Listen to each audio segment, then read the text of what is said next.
Hola chicos, damos inicio a la clase de MRA de mantenimiento de redes de acceso y banda ancha, la clase número 14. En este día nos mantenemos en la unidad número 3, protocolo de enrutamiento estático, y en la clase 14 estamos revisando implementando rutas estáticas.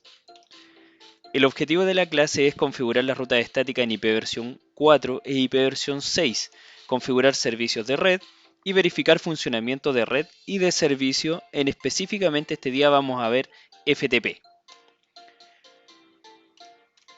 Partimos. En encapsulación y desencapsulación es una parte importante y básica de nuestro funcionamiento en cuanto a las redes. Es importante mencionar que los routers, al ser dispositivos de capa 3, o sea que funcionan con la capa 1 del modelo OSI, esta sería la capa física, capa 2 que es enlace de datos y capa 3 que es la capa de red o de networking, en este caso que es donde trabajamos todo el servicio de direccionamiento IP. Trabajan activamente en el proceso de encapsulación y desencapsulación. Este proceso es base a la PDU correspondiente. Cuando hablamos de la PDU es la unidad de paquetización o esta unidad en que se van guardando los datos. Por ejemplo, en capa 2 trabajamos con lo que son las tramas, en la capa 3 con lo que son paquetes y así cada capa del modelo OSI va teniendo su tipo y modelo de encapsulación y desencapsulación. Vemos, por ejemplo, en este caso el PC está enviando un archivo. Lo más probable es que haya sido de la capa de aplicación, ya que lo vemos desde arriba hacia abajo. Entonces encapsula todo esto o guarda todo esto en un paquete. Al enviarlo a la red, el router 1 lo toma y empieza a desencapsular esta información capa por capa hasta que llega a la capa correspondiente de la capa 3, que es la que les corresponde. Entonces ve la capa 1, la capa 2 y en la capa 3 identifica la dirección IP de origen y dirección IP de destino. Analiza esta información con su tabla de ruteo y posteriormente envía el paquete dentro de la red. Llega al router 2, este realiza el mismo proceso de desencapsulación, analiza el mensaje, lo vuelve a encapsular y lo envía en la red. Y así sucesivamente hasta que los routers logran encontrar la red obviamente de destino hasta donde éste desea llegar y lo envían al PC final, que es el que va a revisar esta información y la abre, obviamente la desencapsula en todos sus niveles, ¿ya? Para eso utilizamos este modelo de encapsulación y desencapsulación de paquetes a través de la red. El uso de las rutas estáticas tiene tres usos principales. El primero es proporcionar la facilidad de mantenimiento de la tabla de enrutamiento en redes más pequeñas, que donde se espera que no crezcan significativamente. ¿Qué significa eso? Hemos visto, a medida que vamos configurando las rutas estáticas, que si se añade un router o una red nueva, tenemos que realizar una modificación en todos los routers que existen en la red.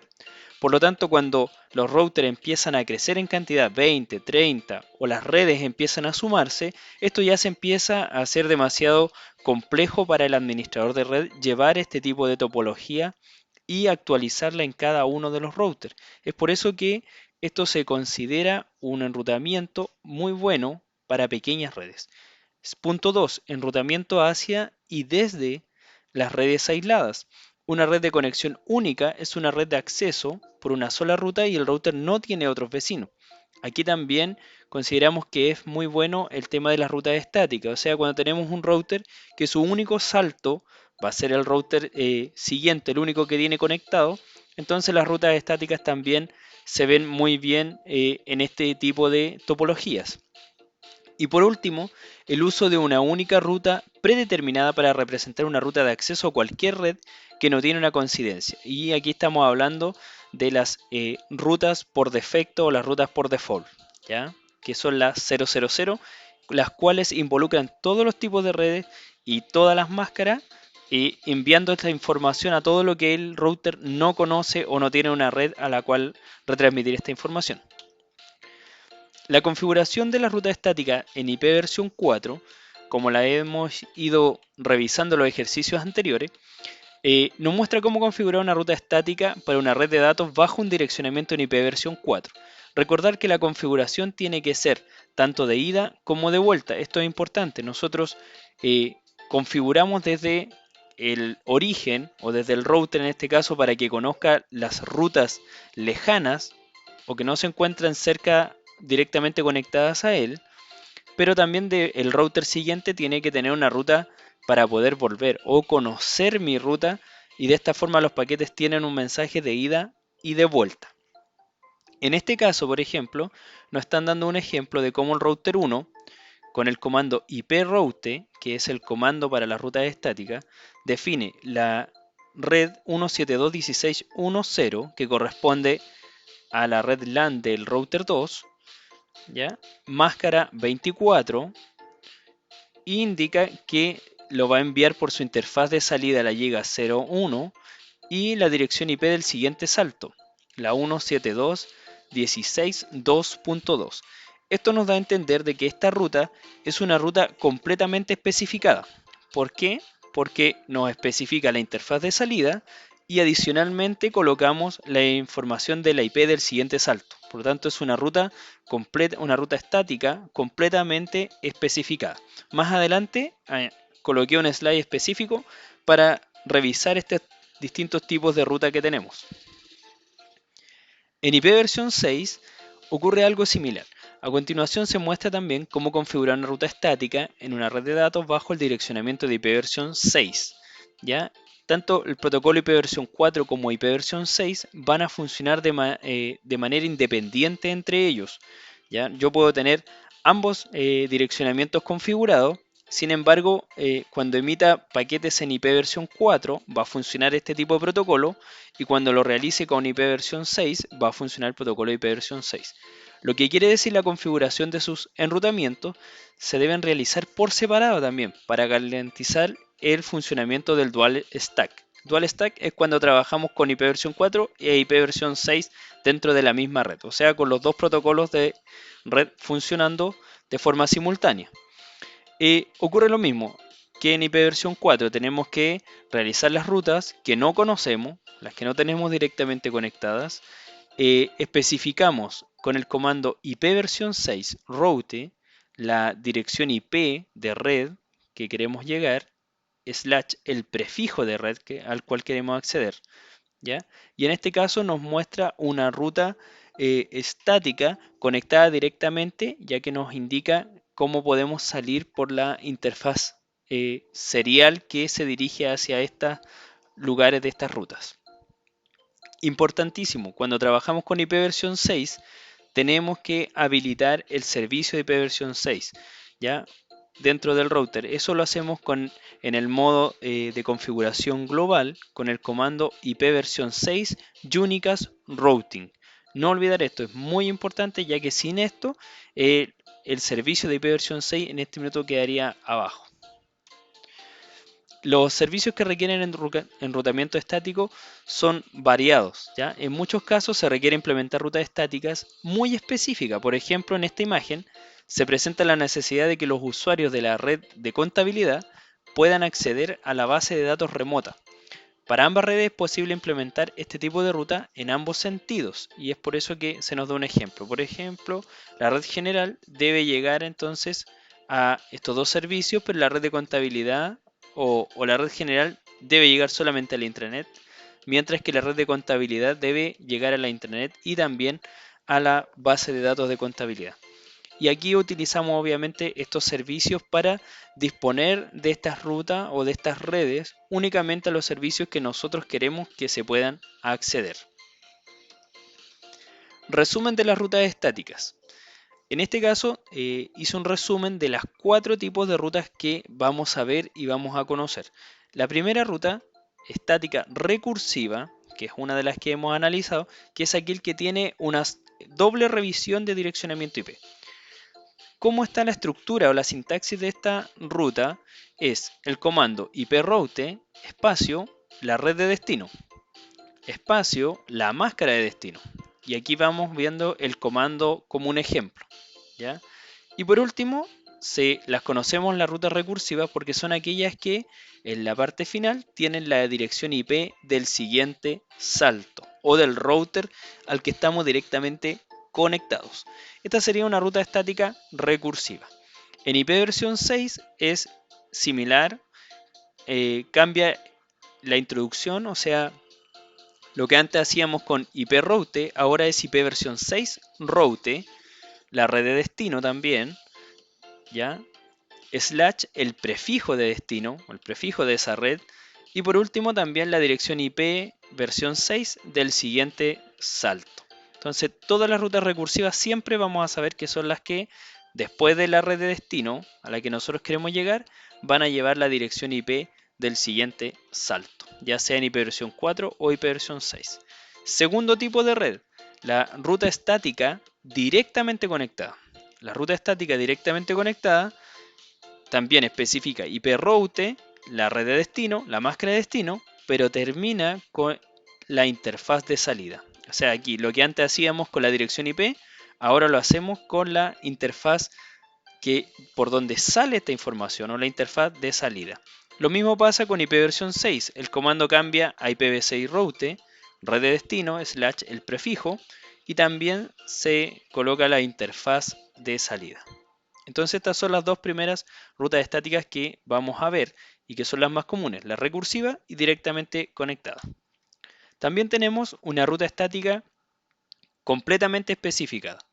La ruta estática completamente especificada une lo que nosotros conocíamos como la ruta recursiva más lo que es una ruta directamente conectada. ¿Ya? Entonces aquí colocamos IP route, la red de destino, la máscara de destino, y si se dan cuenta aquí colocamos la interfaz de salida, espacio, añadimos también la IP del siguiente salto. ¿Ya? En IP versión 6 ocurre lo mismo, IPv6 route, la red de destino, el prefijo de destino y también interfaz de salida y adicionamos también la dirección IP del siguiente salto. Este tipo de rutas se denominan rutas estáticas completamente especificadas. Y tenemos el cuarto tipo que vamos a ver hasta el minuto, que son las rutas estáticas por default o las rutas estáticas por defecto también que las conocemos. Entonces, la ruta estática por defecto tiene IP route y después tiene toda una componente de ceros, o sea, dirección IP 0000, dirección máscara 0.0.0.0 y esta puede tomar los distintos sabores que nosotros ya hemos visto, o sea, puede ser una ruta estática por defecto recursiva, que en este caso tendríamos que colocar la dirección IP del siguiente salto. Podría ser una ruta estática por default directamente conectada, que en ese caso colocaríamos IP route 000 espacio la interfaz de salida. O podría ser una ruta estática por default completamente especificada, que en ese caso tendría la interfaz de salida más la dirección IP del siguiente salto. Lo mismo ocurre en IP versión 6. También el comando base es IPv6 route 2.2./0 en prefijo 0 y también puede ser recursiva si añadimos la dirección IP, podría ser directamente conectada si le colocamos la interfaz de salida o podría ser una completamente especificada si colocamos la interfaz de salida, espacio, la dirección IP del siguiente salto. Entonces, estas son las cuatro formas de configurar la ruta estática según los requerimientos que nos dé el proveedor o el ejercicio al que estemos trabajando.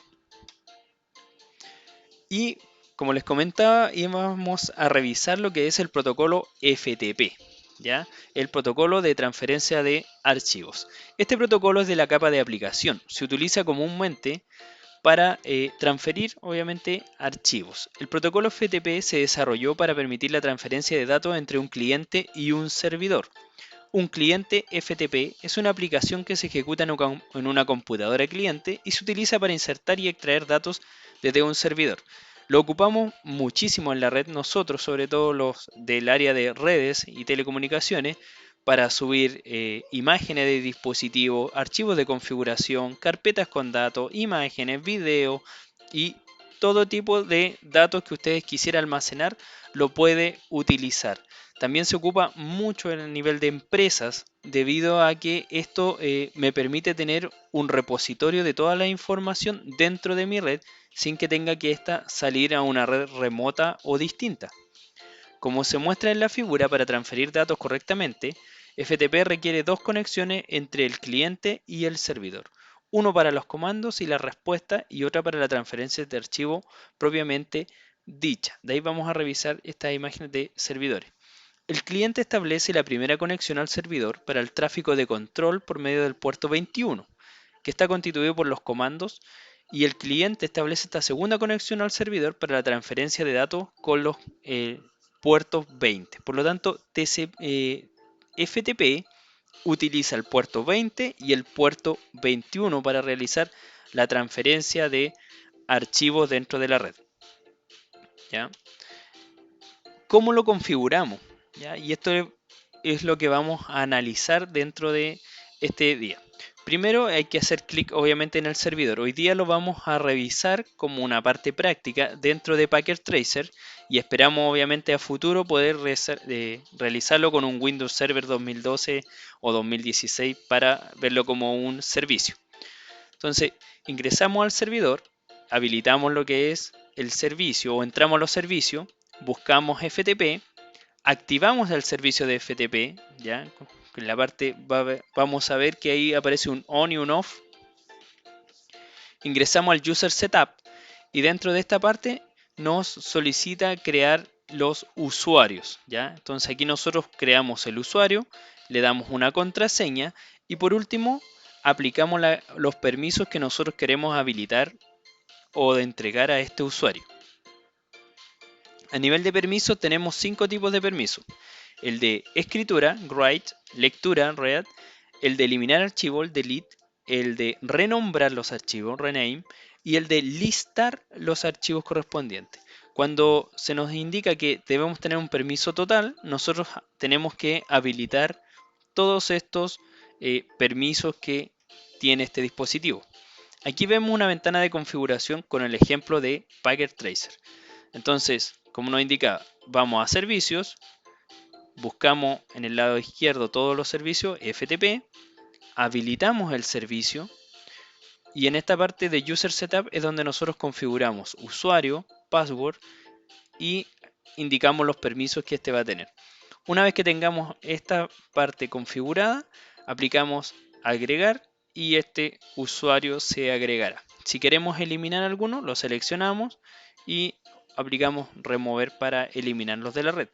Y en la parte de acá abajo podemos ver los distintos archivos que este va a tener de una forma gráfica. De lo contrario lo vamos a ver después por el lado de desktop de la revisión de archivos. La conexión desde el cliente. Desde el cliente tenemos dos grandes informaciones, pero primero tenemos que acceder al servidor. Para acceder al servidor FTP, así como lo hacemos por Telnet, por ejemplo, por SSH, aquí también ejecutamos la primera palabra que es FTP, espacio, y en esta parte colocamos el nombre del servidor, si es que tenemos un DNS en la red, o la dirección IP de este servidor, ya sea en IP versión 4 o IP versión 6. Espera algunos segundos mientras se conecta el cliente, el servidor nos va a pedir. Cuando ya se conecta, nos va a decir bienvenido al servidor tanto y nos va a indicar un username. Entonces nosotros en este lugar colocamos el nombre de nuestro usuario que hemos creado o el usuario que tiene habilitados los accesos y damos enter. Si el usuario está correcto, nos va a indicar una solicitud de password. Si está erróneo, nos va a indicar que el usuario no existe y nos va a solicitar un nuevo usuario. En la password, no se preocupen, que aquí cuando nosotros digitamos la password no se están viendo la clave, obviamente por un sistema de seguridad. Pero si la clave está correctamente ingresada, usted presiona Enter y si esto está correcto va a decir Logged in, que está logueado y ya aparece como comando de solicitud de mensaje FTP mayor que. ¿Ya? Y dentro de esto vamos a revisar hoy dos tipos importantes y fundamentales de servicios o de comandos, que es el put, el comando put, que es para subir archivos, ¿ya? Que como sale aquí nosotros colocamos put espacio y este readme.txt es el archivo o el documento. Si usted quiere subir una carpeta que se llame juanito.txt, le coloca ese nombre. ¿Ya? Y con el comando jet nosotros podemos bajar los archivos. ¿ya? O descargar los archivos hacia mi computadora o hacia mi PC o teléfono móvil desde donde yo esté realizando esta ejecución de archivos, ¿ya?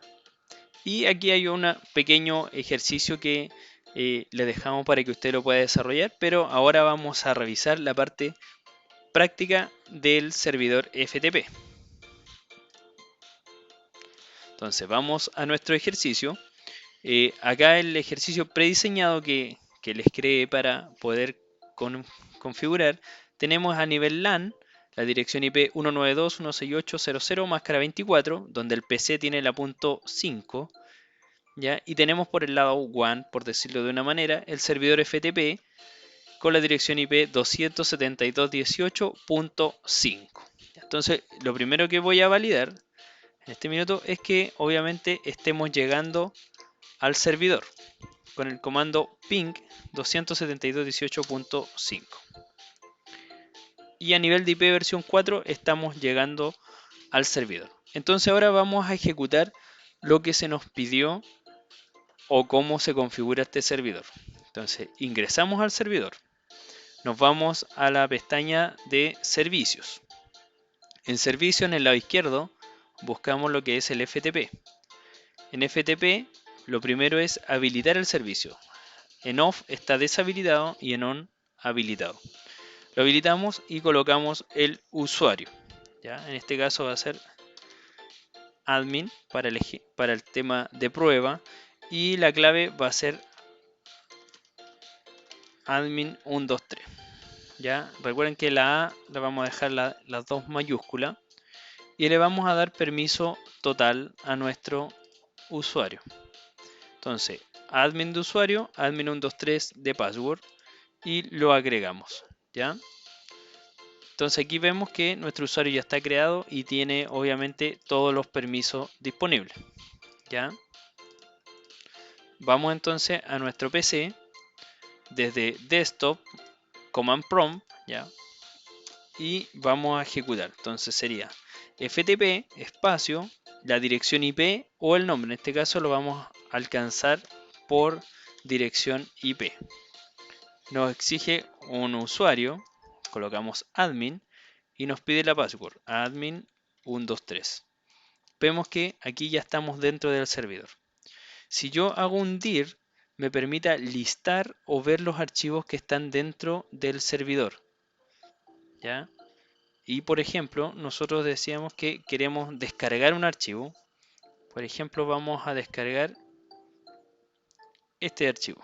Entonces, el comando para descargar es get. Entonces, colocamos get espacio y debemos colocar el nombre completo del archivo que nosotros queremos descargar. Y colocamos. Y dice que el archivo lo está encontrando, obviamente, y que se está realizando la transferencia de este archivo hacia nuestro PC o computador que estamos trabajando. Una vez que ya esta descarga se realice, nosotros vamos a poder revisar este archivo. Obviamente es un archivo .bin, por lo tanto no vamos a poder leerlo, pero sí con esto ya podemos ver esta transferencia de datos. ¿Ya? Dice aquí que ya el archivo fue transferido, que tenemos una copia, esta se demoró alrededor de 15 segundos en descargar. ¿Ya? Entonces vamos a ir a nuestro PC, al editor de texto, ¿ya? Vamos a abrir uno, por ejemplo, y tenemos uno de ejemplo, y aquí tenemos el archivo que acabamos de descargar. Si nosotros queremos escribir, por ejemplo, vamos a realizar una prueba de envío a través de FTP, ¿ya? Y vamos a guardar nuestro archivo. Guardar y le vamos a colocar prueba, ¿ok? .txt. ¿Ya? Si vamos a ver, y por ejemplo open, vemos que ya que aquí existe nuestro archivo y se llama prueba.txt. Vamos nuevamente al command prompt. Estamos dentro de FTP, por lo tanto ahora vamos a subir nuestro archivo. Sería put prueba.txt. y dice que el archivo fue creado, ¿ya? Y subió. Entonces, ¿cómo lo validamos? Con el comando dir, y vamos a buscar nuestro archivo que se encuentra aquí. Y si queremos comprobar también podemos ir al servidor, ¿ya? Y vamos también a desktop y podemos ver los archivos que tiene, por ejemplo, file, open, está el sample y dame un segundo que vamos a revisar aquí en la parte de FTP y acá tenemos el archivo txt, ¿ya? Prueba txt. De esta forma ya nosotros podemos validar y podemos subir y descargar archivos, ¿ya? Y de esta forma es como trabaja entonces el servicio de FTP. Entonces los comandos serían put para subir un archivo, get para descargar un archivo, ¿ya? Y la otra parte de configuración que es bastante fácil y básica. Así que con eso sería, chicos, por este día. Recuerden, estas cosas son muy importantes. La implementación de las rutas estáticas. ¿Qué tan crítica es la correcta implementación de una ruta estática? Es muy crítica, ya que ella va a determinar si nosotros podemos alcanzar una red o no la alcanzamos, o podemos restringir accesos. La diferencia en la configuración entre rutas en IP versión 4 e IP versión 6, bueno, una de las principales es el comando inicial, que en uno es iproute, en el caso de IP versión 4, y IPv6 route, en el caso de IP versión 6. En el caso de IP versión 4, configuramos la dirección IP y la máscara por separado. En el caso de IP versión 6, configuramos la IP versión 6 de red y slash prefijo, ¿ya? Esas serían como las grandes diferencias entre una y otra. Y por último, la diferencia entre rutas por defecto y rutas estáticas con la red de destino. Las rutas por defecto, rutas por default, sabemos que es la variable de 0, o sea, en IP versión 4 es la 0.0.0.0, máscara 0.0.0.0. ¿Ya? En el caso de IP versión 6 son 2.2. Slash prefijo 0. Y en cambio las rutas estáticas van a ser una ruta definida donde nosotros vamos a colocar la dirección IP del destino para poder alcanzarla con su dirección MAC correspondiente. Así que eso sería por hoy. Nos estaríamos viendo en la próxima clase y muchas gracias por todo.